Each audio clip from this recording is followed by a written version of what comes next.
Assalamualaikum warahmatullahi wabarakatuh. Dalam video kali ini, saya Kuku Putri Az-Zahro akan membuat modul ajar Bahasa Indonesia berdasarkan kurikulum Merdeka di SD Negeri 1 Binangun. Oke, langsung saja ke cara pembuatannya. Yang pertama kita siapkan dulu tabel modul ajarnya. Kemudian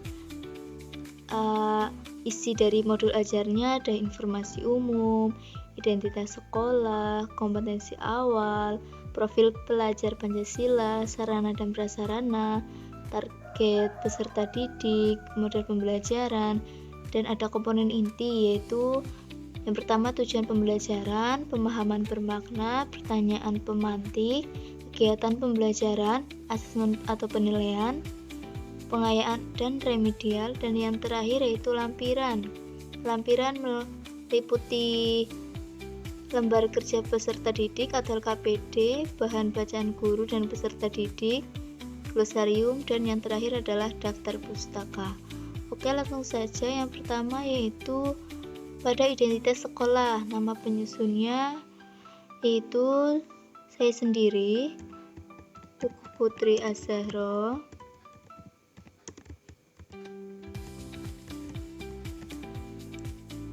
Institusi yaitu nama SD-nya,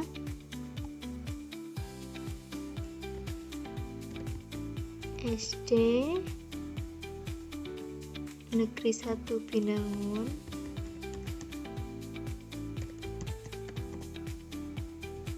Tahun pelajarannya tahun 2024.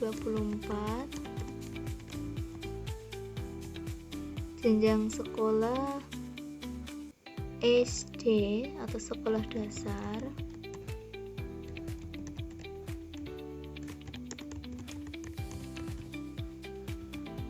Mata pelajaran Bahasa Indonesia.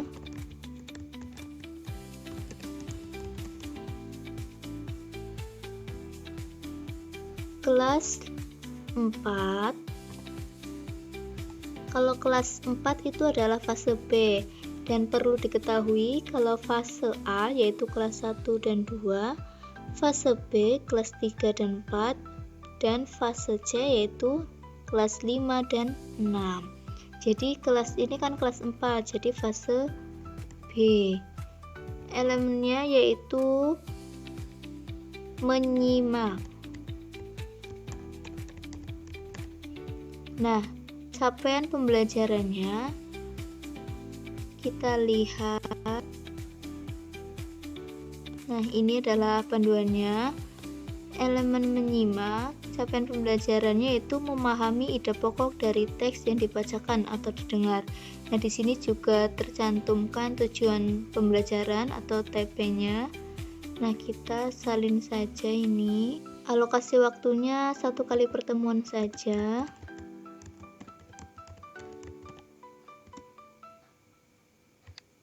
Kita buat 2 kali 35 menit ya.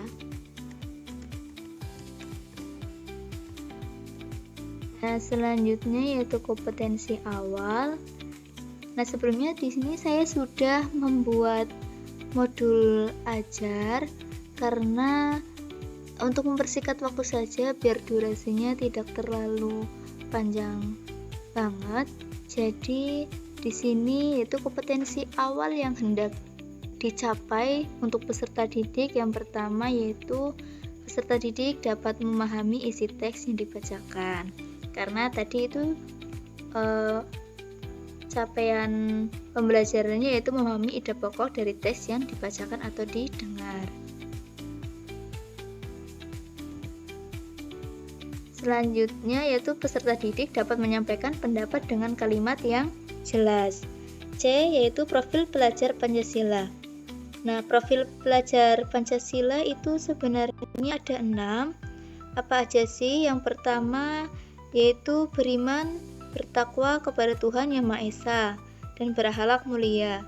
Yang kedua kreatif, 3 gotong royong, 4 berkebinekaan global, 5 bernalar kritis, dan yang terakhir yaitu yang keenam yaitu mandiri.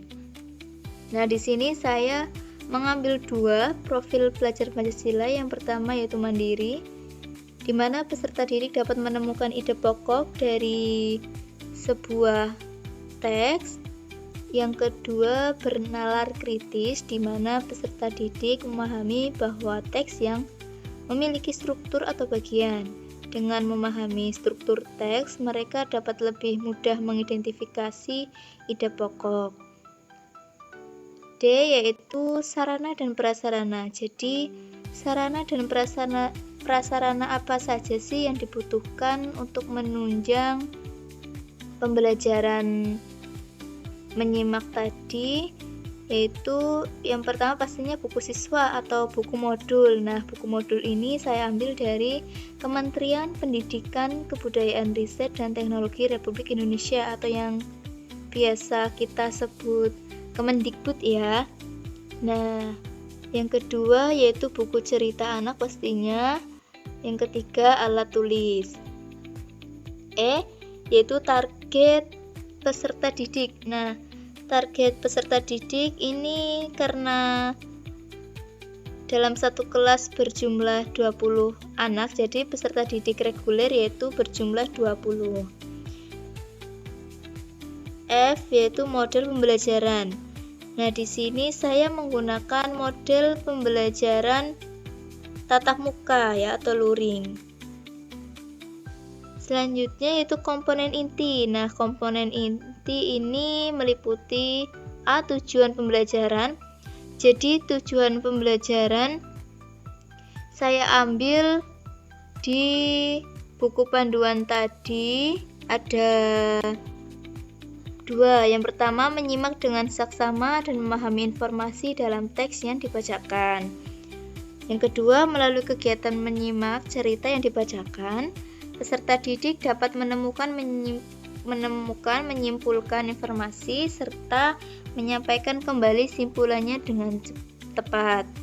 Nah, kita langsung salin saja.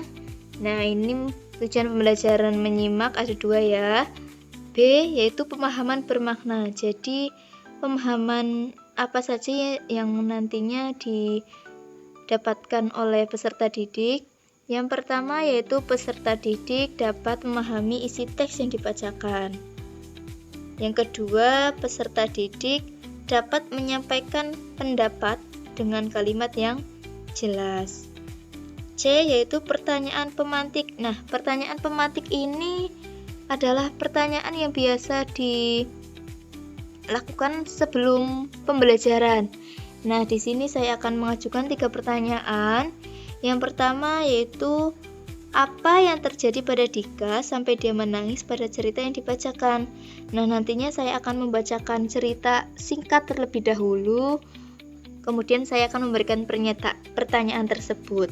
Nah, yang kedua yaitu apa yang kalian lihat dalam perjalanan menuju ke sekolah. Nah, pasti peserta didik saat berangkat ke sekolah di jalan pastikan melihat banyak pemandangan atau banyak benda-benda lainnya seperti kayak orang naik motor atau orang sedang berjalan atau bagaimana. Nah, nanti peserta didik dituntut untuk menjawab pertanyaan tersebut. Yang ketiga yaitu carilah perbedaan dari 2 gambar berikut. Nah, nanti saya akan berikan 2 gambar. Nah, nanti peserta didik akan mencari perbedaan dari 2 gambar tersebut. D, yaitu kegiatan pembelajaran. Nah, kegiatan pembelajaran ini itu ada 3. Yang pertama kegiatan pembuka, kedua kegiatan inti, ketiga kegiatan penutup. Nah, di kegiatan pembuka ini, yang pertama guru memberi salam, kemudian dilanjut peserta didik berdoa bersama. Yang ketiga, setelah berdoa, guru melakukan absensi atau daftar hadir peserta didik. Yang keempat, guru melakukan kegiatan persepsi dengan menyapa para peserta didik. Nah, contohnya seperti menanyakan kabarnya bagaimana, terus apakah baik atau bahagia begitu. Nah, yang kelima yaitu guru juga menjelaskan terlebih dahulu tentang kegiatan pembelajaran yang akan dibahas, yaitu menyimak. Yang kedua, kegiatan inti. Di sini guru mengarahkan peserta didik untuk menyiapkan alat tulis dan buku. Kemudian peserta didik menyimak teks yang dibacakan guru. Selanjutnya, peserta didik akan menganalisis ide pokok atau nilai yang terkandung dalam cerita tersebut dan ditulis di buku. Nah, guru berkeliling untuk memeriksa jika ada peserta didik yang kesulitan. Nah, nantinya jika ada peserta didik yang kesulitan, guru akan mengarahkan bagaimana cara menganalisis atau mencari ide pokok dari cerita tersebut. Nah, jika sudah selesai semua mengerjakannya, peserta didik perwakilan maju untuk mempresentasikan hasil kerjanya. Jika adanya presentasi, maka kan siswa akan melatih kepercayaan diri mereka dan pastinya nanti melatih public speaking juga ya. Nah, yang terakhir yaitu kegiatan penutup. Nah, di kegiatan penutup ini, guru akan mengapresiasi hasil kerja peserta didik atau mengapresiasi presentasi tadi itu. Nah, jika anak-anak diapresiasi, pasti dia akan bangga, pasti dia akan suka. Jadi, buatlah anak-anak agar tetap bahagia. Nah, yang kedua yaitu guru menyampaikan kesimpulan dari materi yang sudah disampaikan. Nah, dengan menyampaikan kesimpulan, peserta didik nantinya pasti akan lebih paham karena guru mengulang apa materi yang sudah disampaikan tadi. Selanjutnya itu ajak peserta didik untuk melakukan ice breaking agar siswa tidak merasa bosan. Nah, anak-anak SD itu paling suka dengan ice breaking. Karena dengan ice breaking, anak-anak SD jadi tambah semangat lagi dan tidak merasa bosan. Setelah pembelajaran selesai, guru menutup kegiatan belajar dan dilanjutkan dengan berdoa. Yaitu asesmen atau penilaian. Nah, di sini saya menggunakan asesmen formatif, di mana asesmen ini merujuk kepada alur konten capaian pembelajaran yang dicantumkan pada skema pembelajaran dan uraian pembelajaran. Kegiatan lain dilakukan sebagai latihan atau tidak diujikan. Nah, jadi tidak diujikan ya. Selanjutnya itu metode penilaian yang digunakan. Nah, sebenarnya metode penilaian itu ada banyak ya, tapi di sini saya menggunakan 2 metode penilaian. Yaitu yang pertama proyek, di mana proyek dapat dilakukan secara mandiri maupun berkelompok.